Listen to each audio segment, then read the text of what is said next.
So me, do you think I'm not going to call Trump to talk or anything? No, because he doesn't want to talk. I'll call Xi Jinping. I'll call Prime Minister Modi. I'm just not going to call Putin because Putin can't travel right now. But I'll call a lot of presidents. Hey man, come here, man.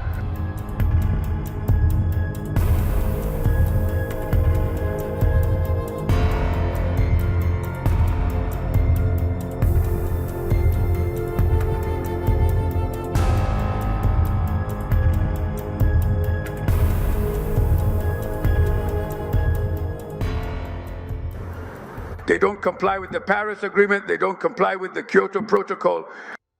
So me, do you think I'm not going to call Trump to talk or anything? No, because he doesn't want to talk.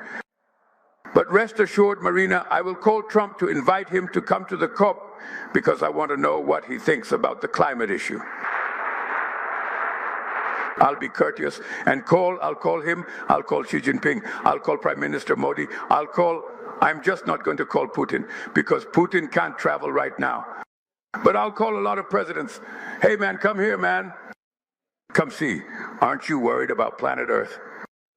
Oh, there are so many places for us to live, but we have to take care of this one for God's sake. If he doesn't come, it's because he doesn't want to. But it won't be for lack of politeness, charm, or democracy. I will invite him.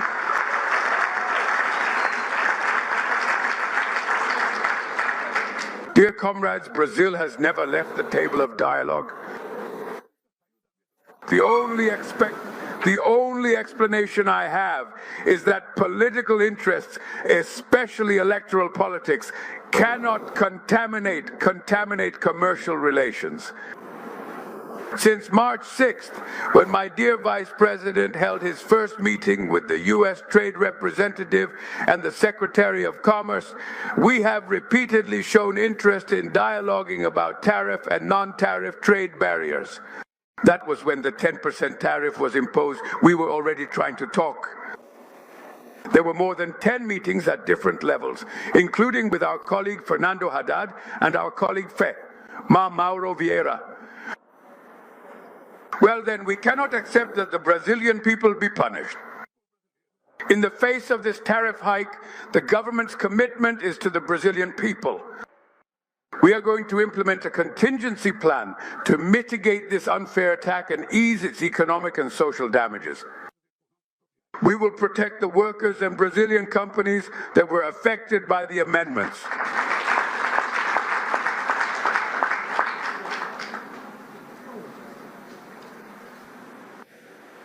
Just to remind you, back in the day I had someone here bringing me a glass of water. Now if I don't take care of it myself, I'm doing sit-ups all the time. We will resort to all appropriate measures, starting with the WTO, to defend our interests. In fact, the government had already been working to strengthen our foreign trade and create new opportunities for national companies even before the change in the United States government. There is absolutely no precedent whatsoever in more than 200 years of established bilateral relations for such an arbitrary and truly unprecedented action as the one we have unfortunately suffered.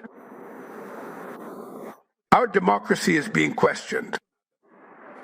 Our sovereignty is under attack. Our economy is being assaulted.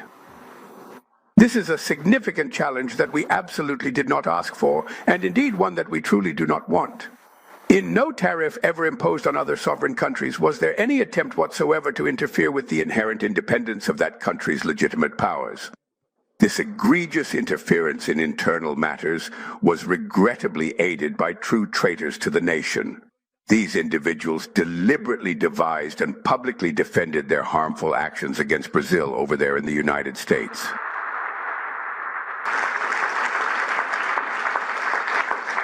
Several significant sectors of our economy are currently being profoundly affected by the pervasive cowardice of those individuals who have deliberately aligned themselves with interests that are entirely foreign to our nation and its core values. Protecting our sovereignty is a goal that stands above all parties and all tendencies. The government will not compromise and will not waver in its duty to preserve it. There is no justification for the unilateral measures taken against our country. Overcoming the United States is a formidable task. It amounted to $410 billion over the last 15 years. 74% of imports from the United States enter Brazil without paying any taxes. As Alkman has already mentioned, 8 out of the 10 main products imported by Brazil from the United States have zero tariffs, including oil, aircraft, natural gas, and coal. The average effective tariff charged on American products in Brazil is only 2.7%. The claims regarding PICS, digital platform regulation, and deforestation are unfounded. Today, Brazil cannot afford to depend on a single country. We want to negotiate with Uruguay, Paraguay, Argentina, Ecuador, Bolivia, with China, with Russia, with the United States, with India, with the ASEAN countries. We want to negotiate, we want to sell, we want to buy, we want to grow, we want to share things in this world.